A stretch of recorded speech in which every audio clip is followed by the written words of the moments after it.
Cuando Leona Helmsley murió en 2007, dejó atrás un imperio valorado entre 2 y 4 mil millones de dólares.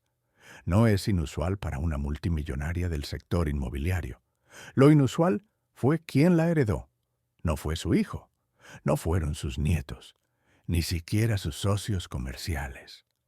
Se la dejó a su perro, un maltés llamado Trouble, mientras que 2 de sus nietos no recibieron nada, absolutamente nada. Esto no fue solo comportamiento excéntrico, fue una declaración, un acto final de control que expuso décadas de disfunción familiar, resentimiento y el poder corrosivo de la enorme riqueza. Pero la historia de Leona es solo un hilo en un tapiz mucho más grande. En todo el mundo, las familias más ricas de la historia han enfrentado una paradoja. Construyeron imperios que cambiaron industrias, moldearon economías y emplearon a miles. Sin embargo, cuando llegó el momento de pasar esos imperios a la siguiente generación, muchas de estas dinastías no hicieron la transición sin problemas. Se fracturaron, lucharon, se destrozaron a sí mismas. Los Getty, los Johnson, los Redstone, los Murdoch, la familia Mars, los Koch, nombres que representan miles de millones, a veces cientos de miles de millones de dólares. Nombres asociados con poder, influencia y legado. Y sin embargo, detrás de las salas de juntas y las listas de Forbes, estas familias han soportado amargas batallas de herencia que revelaron algo que la mayoría de la gente nunca ve, que la inmensa riqueza no resuelve los problemas familiares. A menudo los crea. Esta no es una historia solo sobre dinero, es sobre control, sobre amor retenido y afecto convertido en arma, sobre niños criados en jaulas doradas que nunca fueron lo suficientemente buenos, sobre patriarcas y matriarcas que confundieron autoridad con cuidado, sobre hermanos convertidos en rivales, sobre testamentos que se leen menos como documentos legales y más como castigos finales. En los próximos capítulos vamos a descorrer el telón de algunas de las historias de herencia más impactantes, complejas y profundamente humanas jamás registradas. Exploraremos cómo fortunas construidas durante toda una vida fueron divididas, disputadas y a veces destruidas después de la muerte. Conoceremos a herederos que fueron excluidos sin explicación, ejecutores que controlaron miles de millones, abogados que se volvieron más ricos que las familias que representaban, y veremos cómo estas batallas no solo redistribuyeron riqueza, redefinieron relaciones, destruyeron reputaciones y en algunos casos terminaron vidas. Estas no son cuentos de hadas, son estudios de caso sobre lo que sucede cuando lo que se supone que debe traer seguridad, legado y cuidado se convierte en la fuente del dolor más profundo. Porque aquí está la verdad que ninguna cantidad de dinero puede cambiar. La herencia nunca es solo sobre activos, es sobre valor, es sobre ser visto, es sobre sí. Al final, importaste para la persona que más importaba. Y para algunos de los herederos más ricos de la historia, la respuesta que recibieron fue devastadora. Comencemos con una de las sagas de herencia más infames en la historia estadounidense. Una familia que controlaba un imperio alimentario valorado en miles de millones. Una madre que gobernaba con mano de hierro. Y una batalla judicial que expondría hasta qué punto el amor y el dinero se habían distanciado. La familia Johnson no solo vendía alimentos. Construyeron un imperio que tocó casi todas las cocinas de América. Johnson & Johnson Farmacéuticos, no, Johnson diferente. Esta es la familia detrás de S.C. Johnson, los fabricantes de Raid, Pledge, Glade, Windex, Ziploc y docenas de otros productos para el hogar que generaron miles de millones en ingresos cada año. Una empresa privada, lo que significa que la familia mantuvo el control completo. Sin accionistas, sin rendición de cuentas pública. Solo una familia sosteniendo las riendas de una dinastía comercial masiva. En el centro de esa dinastía estaba una mujer llamada Bettina Bancroft Johnson. No la fundadora, no la directora ejecutiva, pero la viuda de uno de los herederos de la compañía y la madre de varios más. Para cuando murió en 2017, su patrimonio estaba valorado en aproximadamente $890 millones. No exactamente 1.000 millones, pero lo suficientemente cerca como para ubicarla entre las mujeres más ricas del país. Bettina tenía 6 hijos. En una familia normal, esperarías que esa fortuna se dividiera equitativamente. 6 partes, poco más de 100 millones cada uno. Riqueza que cambia la vida por cualquier medida. Pero esta no era una familia normal, y Bettina no estaba interesada en la equidad.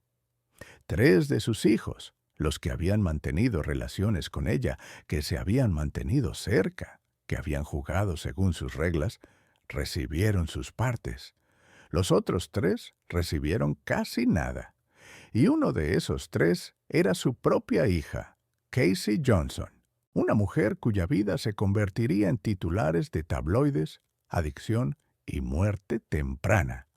Una mujer que se convertiría en uno de los cuentos de advertencia más visibles sobre lo que sucede cuando la riqueza y el amor se vuelven condicionales. Pero antes de llegar a Casey, necesitamos entender algo sobre la riqueza dinástica. Opera de manera diferente a la riqueza que la mayoría de la gente conoce. Cuando heredas un negocio familiar, no solo estás heredando dinero, estás heredando expectativas, estás heredando un rol. Te están diciendo, implícita o explícitamente, que tu valor está ligado a tu utilidad para el imperio. Mantente en línea, protege la marca, contribuye al legado y serás recompensado. Sales de la línea, avergüenzas a la familia o peor, te conviertes en un pasivo y serás excluido. Este es el entorno en el que creció Casey Johnson. Nació en 1979, hija del dueño de los New York Jets, Woody Johnson, y su primera esposa, Sale Johnson. Por parte de su madre, estaba conectada con la fortuna de S.C. Johnson. Por parte de su padre, era parte de la dinastía farmacéutica Johnson & Johnson. Tenía acceso a todo. Escuelas privadas, ropa de diseñador, vacaciones exóticas, conexiones sociales que abrían todas las puertas. Desde afuera, su vida parecía perfecta. Pero dentro de ese mundo, algo más estaba sucediendo. Casey luchó con diabetes desde una edad temprana, una condición que requería gestión y disciplina constantes. También luchó con su identidad, su propósito y su lugar en una familia que valoraba el control y la imagen por encima de todo. A medida que crecía, esas luchas se intensificaron. Se hizo conocida no por sus contribuciones al negocio familiar, sino por su presencia en los tabloides, festejando con Paris Hilton, disputas públicas, una vida romántica turbulenta, comportamiento que, en el mundo de las familias dinásticas, se considera imperdonable. Su relación con su madre, Bettina, se deterioró. Hubo discusiones, períodos de distanciamiento, intentos de reconciliación que nunca llegaron del todo, y subyacente a todo estaba una realidad tácita. Casey no estaba cumpliendo con el estándar, no estaba protegiendo el nombre de la familia, Se estaba convirtiendo en un problema. En 2009, Bettina tomó una decisión. Desheredó a Casey, junto con dos de sus otros hijos, Jaime y Daisy. Las razones oficiales nunca fueron reveladas completamente, pero quienes estaban cerca de la familia sugirieron que Bettina sentía que estos tres no habían honrado a la familia ni mantenido los valores que ella esperaba. En otras palabras, habían fallado una prueba. Una prueba que quizás ni siquiera sabían que estaban tomando. La respuesta de Casey fue pública y dolorosa. Habló con los medios sobre sentirse abandonada, sobre la crueldad de ser descartada por la única persona que se suponía debía amarla incondicionalmente. No solo perdió una herencia, perdió la prueba de que importaba. Y para alguien que ya luchaba con adicción, problemas de salud mental y un sentido de no pertenencia, esa pérdida fue devastadora. Menos de un año después, Casey Johnson fue encontrada muerta en su casa de Los Ángeles. Tenía 30 años. La causa oficial fue complicaciones relacionadas con la diabetes, pero quienes la conocían entendieron que la causa real era más complicada. Era soledad, era rechazo, era el peso de crecer en una familia donde el amor tenía condiciones, y ella no las había cumplido. Su muerte envió ondas de choque a través del mundo de los tabloides, pero dentro de su propia familia la respuesta fue silenciada.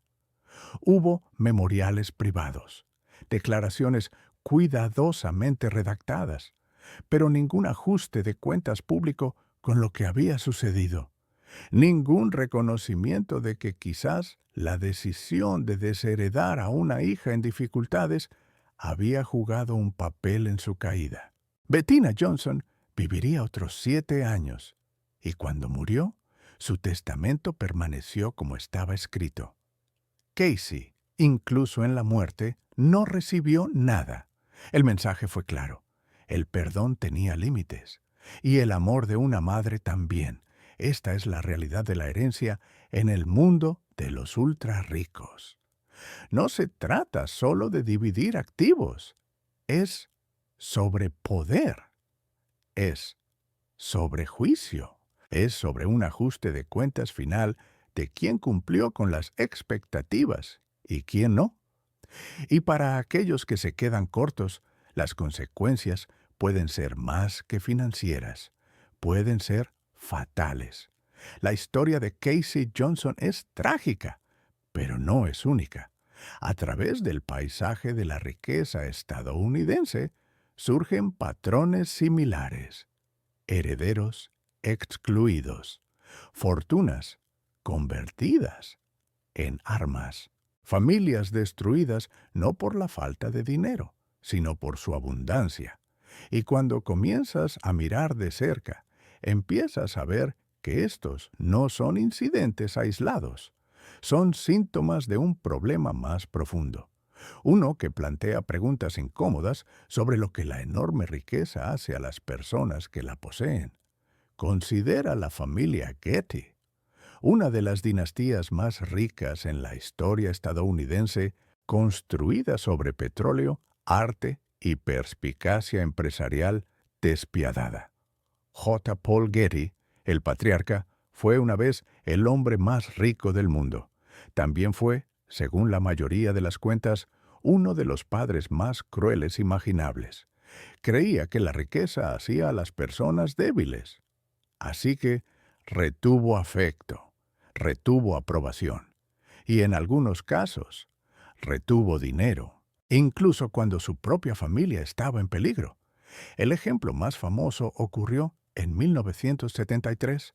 El nieto de 16 años de J. Paul Getty, John Paul Getty III, fue secuestrado en Roma. La demanda de rescate fue de $17 millones. La familia tenía el dinero. J. Paul Getty se negó a pagar. Creía que establecería un precedente, que otros miembros de la familia serían objetivos.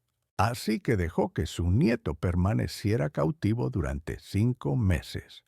Durante ese tiempo, los secuestradores le cortaron la oreja al niño y la enviaron por correo a un periódico. Solo entonces, J. Paul Getty aceptó pagar, y aún así, solo pagó la cantidad máxima que era deducible de impuestos, aproximadamente $2.200.000.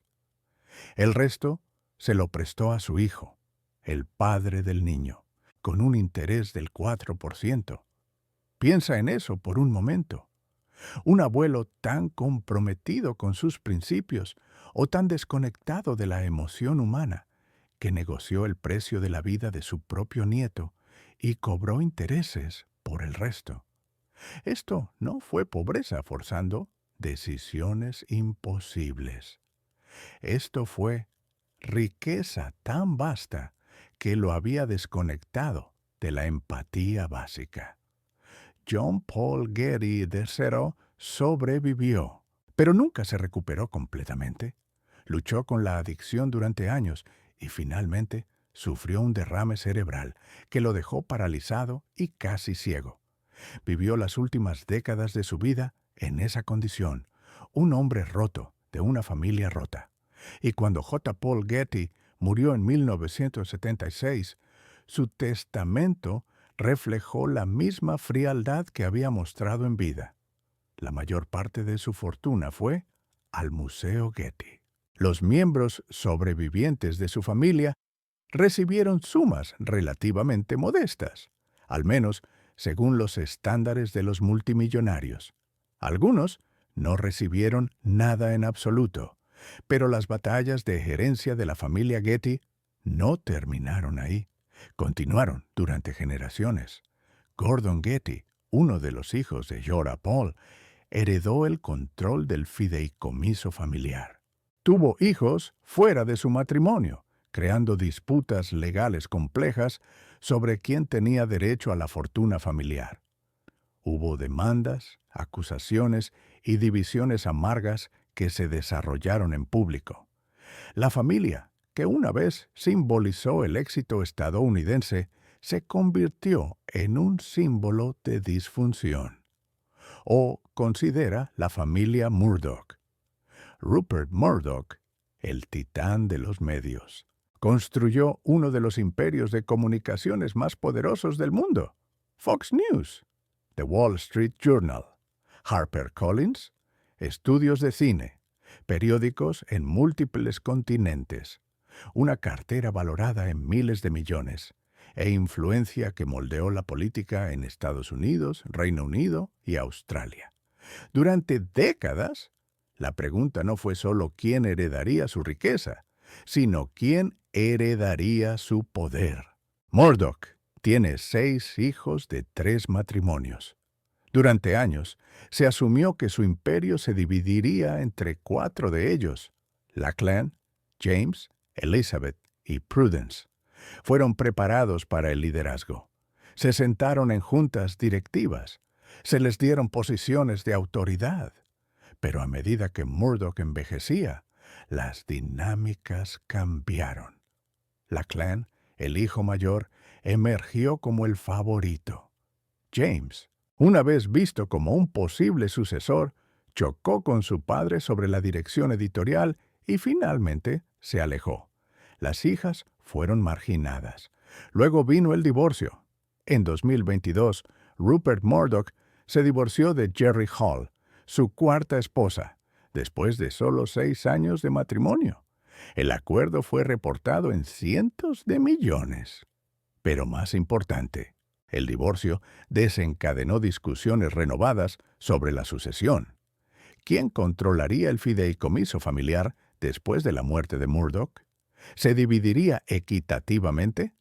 ¿Lachlan consolidaría el poder? ¿Los otros niños desafiarían el arreglo? En 2023 surgieron informes de que Murdoch estaba intentando cambiar los términos del fideicomiso familiar para darle a Lachlan el control exclusivo, desheredando efectivamente a los otros hermanos del poder de toma de decisiones, aunque no necesariamente del beneficio financiero. El plan, según fuentes, era asegurar que la dirección editorial conservadora del imperio continuara. Los otros niños, particularmente James, se opusieron a esto. Lo que siguió fue una batalla legal conducida principalmente a puerta cerrada, con miles de millones de dólares, y el futuro de los medios globales en juego. Así es como se ve la herencia en los niveles más altos. No se trata solo de dinero, se trata de control sobre instituciones, sobre narrativas, sobre la dirección de industrias. Y las personas atrapadas en el medio, incluso si son multimillonarios ellos mismos, todavía pueden sentirse impotentes, todavía pueden sentirse traicionados, todavía pueden sentir que nunca fueron lo suficientemente buenos a los ojos de la persona que más importaba. O toma la historia de Sumner Redstone. Construyó Viacom y CBS en gigantes de los medios. Valía casi $5,000 millones cuando murió en 2020, pero los últimos años de su vida fueron consumidos por una amarga batalla pública sobre su capacidad mental, su fortuna y quién controlaría su imperio. Su hija, Shari Redstone, luchó contra exparejas románticas, asociados comerciales e incluso otros miembros de la familia por el control. Hubo demandas, acusaciones de manipulación, afirmaciones de que Sumner estaba siendo explotado. Las batallas fueron tan intensas que en un momento las excompañeras de Sumner fueron escoltadas fuera de su casa por seguridad. Cuando finalmente murió a la edad de 97 años, su testamento dejó la mayor parte de su fortuna a Shari, la hija que había luchado más duro, que se había mantenido más cerca y que había sobrevivido a todos los demás. Pero la victoria fue pírrica. La familia estaba fracturada, las relaciones fueron destruidas y el público había presenciado un espectáculo que despojó cualquier ilusión de dignidad. Estas historias comparten un hilo común. La herencia, en el mundo de la riqueza extrema, se convierte en un campo de batalla.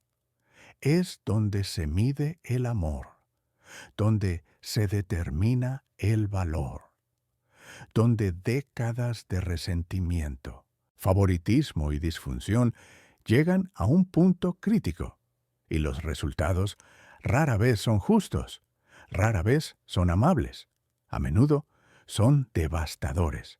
Pero aquí está la pregunta que emerge de todo esto. ¿Por qué?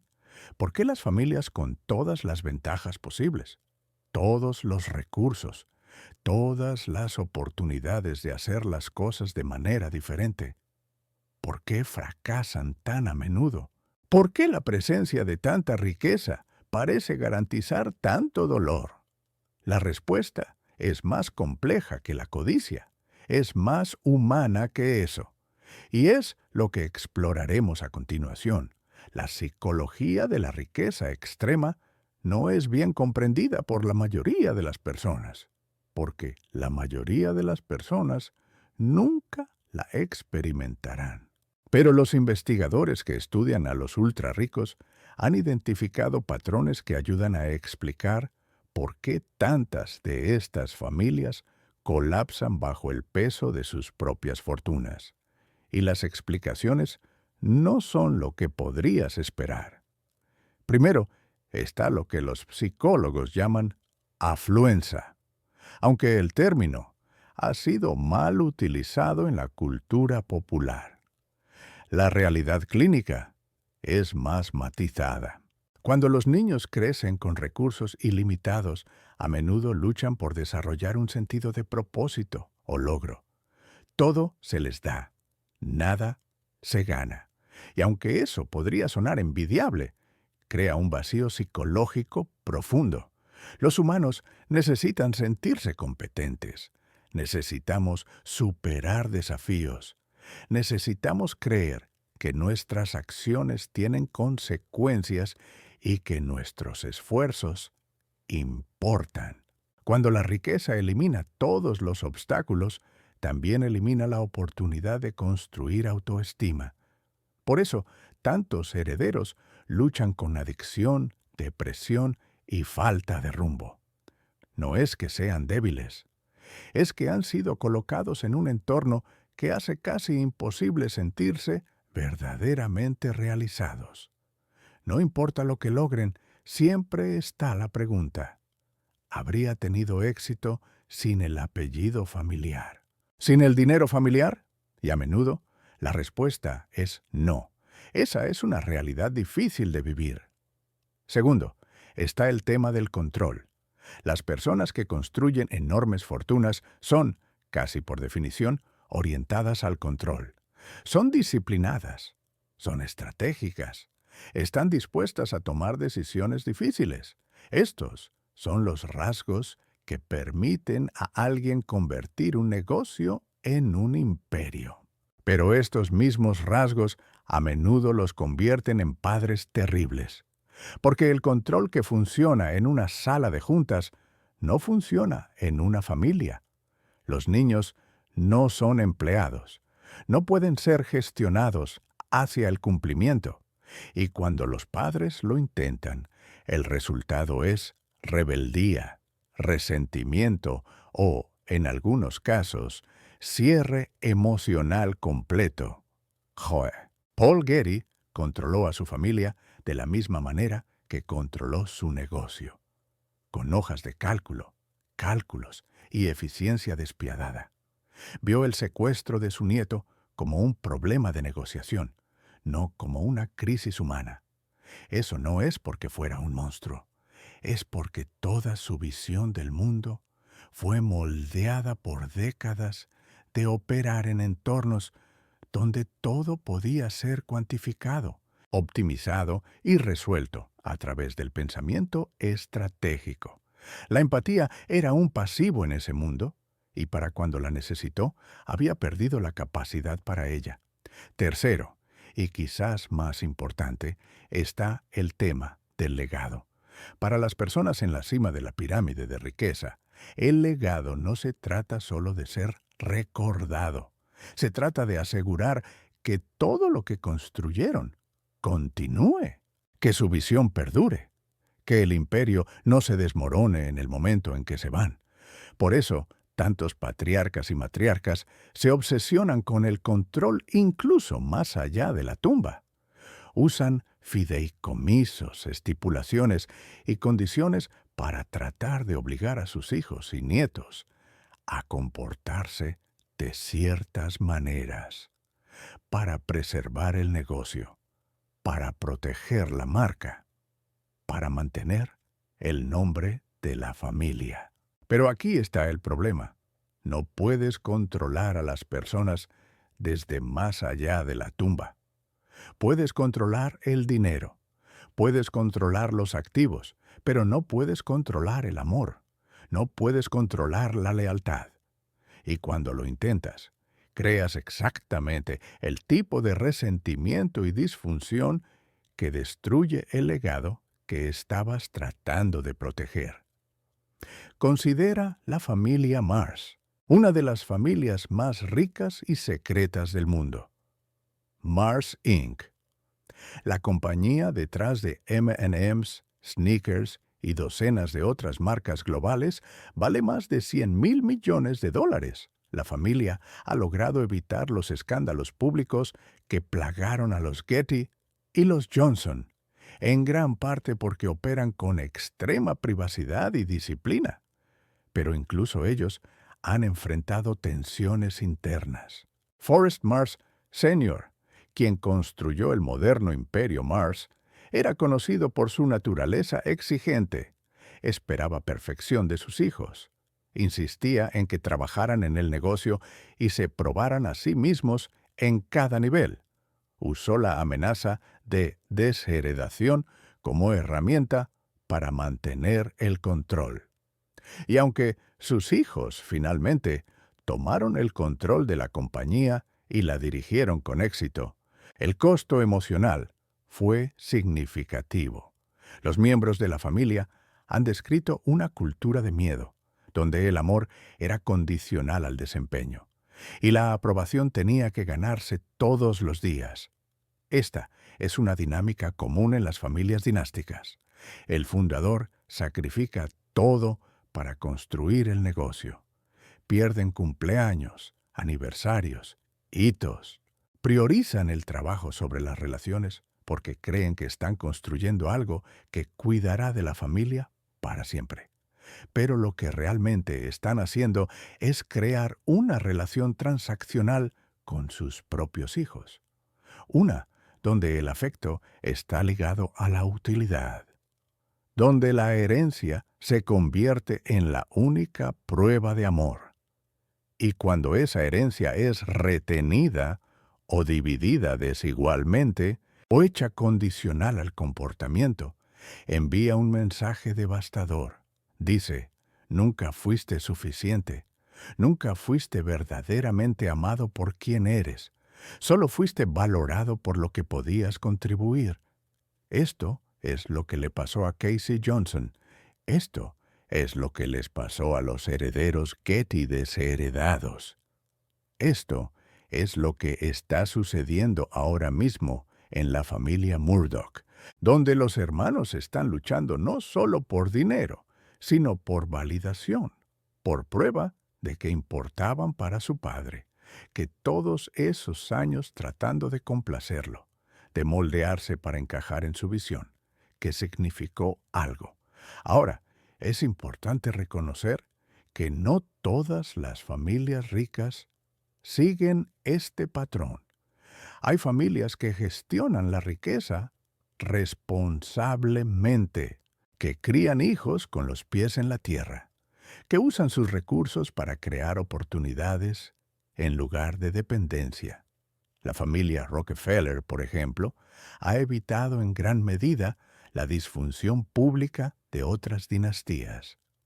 Han hecho esto a través de una combinación de educación financiera estricta, expectativas de que los miembros de la familia busquen trabajo significativo fuera del negocio familiar, y una cultura que enfatiza la responsabilidad sobre el derecho.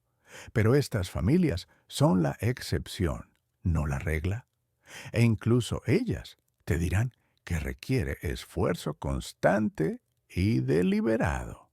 Requiere tratar la riqueza como una responsabilidad, no como una recompensa.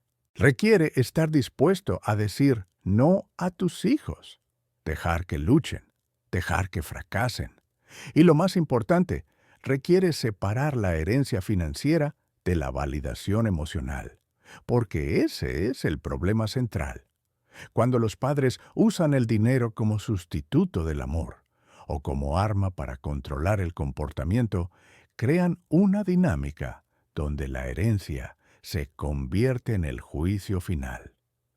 Y los niños, sin importar qué tan mayores sean, internalizarán ese juicio. Creerán que su valor se mide en dólares, que su valor está determinado por lo que reciben en el testamento. Y cuando son excluidos, o reciben menos que sus hermanos, o son obligados a cumplir condiciones que se sienten arbitrarias o crueles, no solo duele financieramente, los destruye emocionalmente, confirma su peor miedo, que nunca fueron verdaderamente amados, que siempre fueron solo activos para ser gestionados o pasivos para ser descartados. Por eso, las batallas de herencia en las familias ricas son tan viciosas. No se trata realmente del dinero. Se trata de toda una vida de dolor no resuelto, resentimiento y anhelo, finalmente saliendo a la superficie. Son niños adultos luchando por algo que debería habérseles dado libremente, prueba de que importaban. Y la tragedia es que ninguna cantidad de dinero puede proporcionar esa prueba, porque la única persona cuya opinión importaba, la única persona que podría haber dicho, te amo incondicionalmente, independientemente de tus elecciones o tus fracasos. Se ha ido. Y lo que dejaron atrás no es amor, es un documento legal, un ajuste de cuentas final, un marcador que clasifica a los niños entre sí y declara ganadores y perdedores. Esa es la explicación más profunda. Por eso las familias con todo todavía terminan sin nada que realmente importa. Hay una historia de herencia que se destaca sobre todas las demás en su pura audacia, su complejidad y su capacidad para exponer cada disfunción que hemos discutido. Involucra una de las fortunas más grandes en la historia estadounidense, un testamento que conmocionó al mundo y una batalla legal que redefiniría lo que significa familia a los ojos de la ley. Esta es la historia de Huguette Clark y su patrimonio de $900 millones. Huguette Clark murió en 2011 a la edad de 104 años. Era hija de William Andrews Clark, un magnate del cobre y uno de los varones ladrones originales que construyeron sus fortunas a finales del siglo XIX. Cuando William Clark murió en 1925, dejó un patrimonio valorado en aproximadamente $300 millones. Ajustado por inflación, eso es aproximadamente 5,000 millones en dinero de hoy. Huguette heredó una porción significativa de esa riqueza y durante su vida la gestionó cuidadosamente, viviendo de los ingresos de inversiones en bienes raíces, arte y valores. Pero aquí está lo que hizo extraordinaria la historia de Huguette. Durante los últimos 20 años de su vida, vivió en una habitación de hospital, no porque estuviera enferma. Tenía su propio apartamento en la Quinta Avenida, una de las piezas de bienes raíces más valiosas de Manhattan. Tenía fincas en Connecticut y California, pero prefería el hospital. Se sentía segura allí. Tenía su propia habitación privada, pagada de su bolsillo a una tasa de cientos de miles de dólares por año, y rara vez salía. No tenía hijos. No tenía familia cercana. Sus únicos parientes vivos eran primos lejanos, descendientes del primer matrimonio de su padre, personas que nunca había conocido y que nunca habían sido parte de su vida. Durante décadas, Huguette vivió en casi completo aislamiento. Su único contacto regular con el mundo exterior venía a través de su enfermera, su abogado y su contador. Cuando murió, dejó 2 testamentos. El primer testamento, firmado en 2005, dividía su fortuna entre unos 20 parientes lejanos. Era sencillo, estándar, el tipo de testamento que esperarías de alguien sin familia cercana. Pero 6 semanas después, firmó un segundo testamento. Este desheredaba a todos y cada uno de los parientes. En cambio, dejaba la mayor parte de su patrimonio a su enfermera, su abogado, su contador, su ahijada y varios empleados y cuidadores. También apartó $60 millones para convertir su finca de California en un museo dedicado a su colección de arte. Los parientes, que debían heredar millones bajo el primer testamento y nada bajo el segundo, lo impugnaron de inmediato. Argumentaron que Huguette había sido indebidamente influenciada, que su abogado y contador la habían manipulado en sus últimos años, que carecía de la capacidad mental para hacer cambios tan drásticos. El caso fue a juicio, y lo que emergió durante el juicio fue uno de los retratos más extraños y trágicos de riqueza y aislamiento jamás documentados. Los registros médicos de Huguette mostraron que era físicamente frágil, pero mentalmente aguda. Tocaba el violín. Se correspondía con amigos. Tomaba sus propias decisiones financieras, a menudo llamando a su corredor directamente para hacer transacciones. Pero también era profundamente excéntrica. Tenía una colección de muñecas antiguas valoradas en millones. Compraba propiedades y nunca las visitaba. Gastaba cientos de miles de dólares en regalos para personas que apenas conocía mientras vivía en una sola habitación de hospital. Su abogado y contador habían facturado a su patrimonio millones de dólares a lo largo de los años. Su enfermera había recibido regalos por un total de más de 30 millones de dólares, incluidos efectivo, bienes raíces y un violín Stradivarius. La acusación argumentó que esto era explotación, que estas personas se habían aprovechado de una mujer solitaria y vulnerable. La defensa argumentó que Huguet sabía exactamente lo que estaba haciendo, que no tenía relación con sus parientes lejanos y prefería dejar su fortuna a personas que realmente habían sido parte de su vida. El juicio reveló algo profundo sobre la naturaleza de la familia en el contexto de la riqueza extrema. Los parientes de Huguet argumentaron que merecían la herencia por sangre, porque eran familia, aunque nunca la hubieran conocido, aunque nunca hubieran enviado una carta, hecho una llamada telefónica o mostrado algún interés en su bienestar mientras estaba viva. Para ellos, familia era una categoría legal, un hecho biológico que les daba derecho a una parte de la fortuna. Pero Huguet lo vio de manera diferente. Para ella, familia era las personas que aparecían, la enfermera que la cuidaba todos los días, la ahijada que la visitaba, los empleados que la trataban con amabilidad. La sangre no significaba nada sin relación. Y la relación, en su mundo aislado, se había reducido a interacciones transaccionales con las pocas personas que entraban en su órbita. En 2013, el caso se resolvió. Los parientes recibieron 34 millones de dólares.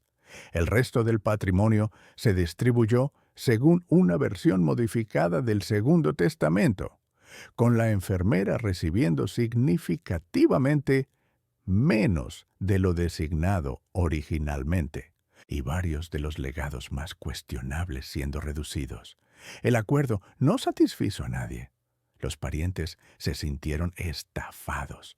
Los beneficiarios se sintieron reivindicados, pero disminuidos. Y el público se quedó con una pregunta inquietante. ¿Qué significa familia cuando lo único que te conecta es un nombre y una fortuna? Este caso representa un punto de inflexión en cómo pensamos sobre la herencia. Durante la mayor parte de la historia, la suposición era clara. La riqueza permanecía en la familia. Los parientes consanguíneos tenían un reclamo moral y legal sobre una parte del patrimonio. Pero a medida que las familias se volvieron más fragmentadas, a medida que las personas vivieron vidas más largas y aisladas, y a medida que la definición misma de familia se volvió más fluida, esa suposición comenzó a desmoronarse. La historia de Huguet expone el vacío en el corazón de la ley de herencia. Trata a la familia como una categoría fija, pero la familia no es fija, es dinámica. Se construye sobre relaciones, sobre cuidado, sobre presencia. Y cuando esas cosas están ausentes, ¿qué queda? Solo una ficción legal, solo una lista de nombres en un árbol genealógico que comparten ADN, pero nada más. Esta es la realidad para muchos de los ultrarricos. Llegan al final de sus vidas rodeados no de seres queridos, sino de abogados, contadores y enfermeras. Las personas que heredan sus fortunas a menudo son extraños, o peor, son parientes que pasaron años esperando que alguien muriera para poder reclamar lo que creían que les correspondía por derecho. Y aquí es donde ocurre el punto de inflexión, porque una vez que ves la herencia a través de este lente, Una vez que entiendes que a menudo se trata menos de familia y más de derecho legal, comienzas a ver estas batallas de manera diferente. No se tratan solo de codicia o disfunción, se tratan del fracaso fundamental de la riqueza para crear conexión, la forma en que las enormes fortunas, en lugar de unir a las familias, las separan, la forma en que el dinero se convierte en un sustituto del amor, y cuando esa sustitución se revela por lo que es, cuando la persona muere y todo lo que queda es el dinero, el vacío se vuelve insoportable. Huguette Clark pasó los últimos 20 años de su vida en una habitación de hospital, rodeada de sus muñecas y sus enfermeras, distanciada de todos los que podrían haberla amado por quien era en lugar de lo que tenía. Y cuando murió, las personas que lucharon por su fortuna estaban luchando por la riqueza, sí, pero también por la pregunta de si tenían algún reclamo sobre ella, si importaban, si en ausencia de relación la sangre sola era suficiente. El tribunal dijo que no lo era. La sangre no era suficiente. Y esa decisión, más que cualquier cantidad de dólares, reveló la verdad sobre la herencia en la era moderna. No es un derecho de nacimiento, no está garantizada. Es una elección. Y cuando esa elección es hecha por alguien que se sintió abandonado, aislado o no amado por su propia familia, los resultados pueden ser devastadores para todos los involucrados. Este es el punto de inflexión clave, el momento en que dejamos de ver estas historias como escándalos aislados y comenzamos a verlas como síntomas de una crisis más profunda. Una crisis sobre lo que significa ser familia, sobre lo que la riqueza puede y no puede hacer, y sobre el precio que pagamos cuando confundimos los dos. Entonces, ¿dónde nos deja esto? Hemos examinado algunas de las historias de herencia más dramáticas, dolorosas y reveladoras en la historia moderna. Hemos visto familias destrozadas por fortunas que se suponía debían protegerlas.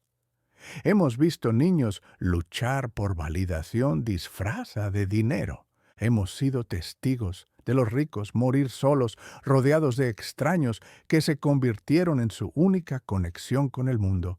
Y a través de todo, una verdad ha emergido con absoluta claridad. El dinero no resuelve problemas, los magnifica. En familias sin riqueza, la disfunción existe, pero tiene límites. Las discusiones se desvanecen porque las personas se necesitan entre sí.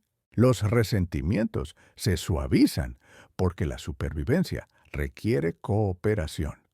Pero cuando agregas enorme riqueza a una familia disfuncional, eliminas todas esas restricciones naturales.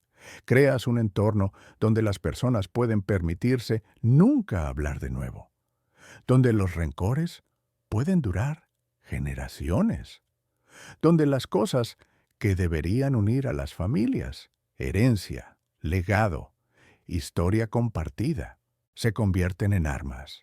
Las historias que hemos explorado no son anomalías, son resultados predecibles de un sistema que trata a la familia como una categoría legal en lugar de un vínculo emocional. Y se están volviendo más comunes, no menos, a medida que la desigualdad de riqueza crece y las fortunas se concentran más en menos manos. Pero hay otro lado de esta historia, uno que no se cuenta tan a menudo porque es menos dramático, menos escandaloso y no genera titulares.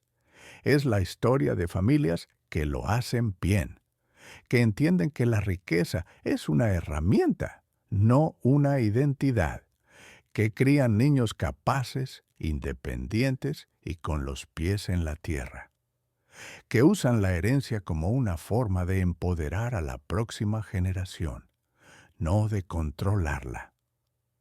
Warren Buffett, uno de los hombres más ricos del mundo, ha sido explícito sobre su enfoque de la herencia. Está dejando a sus hijos lo suficiente para hacer cualquier cosa, pero no lo suficiente para no hacer nada. La mayor parte de su fortuna irá a la caridad. Esto no es crueldad, es sabiduría. Entiende que la riqueza heredada masiva puede ser una carga que puede robar a las personas del propósito, que el mayor regalo que puede dar a sus hijos no es dinero, sino la oportunidad de construir sus propias vidas. Chuck Finney, el multimillonario que cofundó Duty Free Shoppers, fue aún más lejos. Regaló toda su fortuna durante su vida, $8,000 millones, a la caridad, educación y salud pública. No guardó nada para sí mismo excepto un apartamento modesto. Sus hijos recibieron buenas educaciones y oportunidades, pero no riqueza dinástica. Y según todos los relatos, están mejor por ello. Tienen carreras de las que están orgullosos, relaciones que no están envenenadas por el dinero, vidas que se sienten ganadas en lugar de heredadas. Estos ejemplos muestran que es posible ser rico sin ser destruido por ello, pero requiere algo que es sorprendentemente raro entre los ultra ricos: humildad. La capacidad de reconocer que el dinero es moralmente neutral, que no te hace mejor que nadie más, y que lo peor que puedes hacer es usarlo para controlar a las personas que se supone que debes amar. También requiere conversaciones difíciles sobre valores, sobre expectativas, sobre qué tipo de familia quieres ser. Demasiados padres ricos evitan estas conversaciones.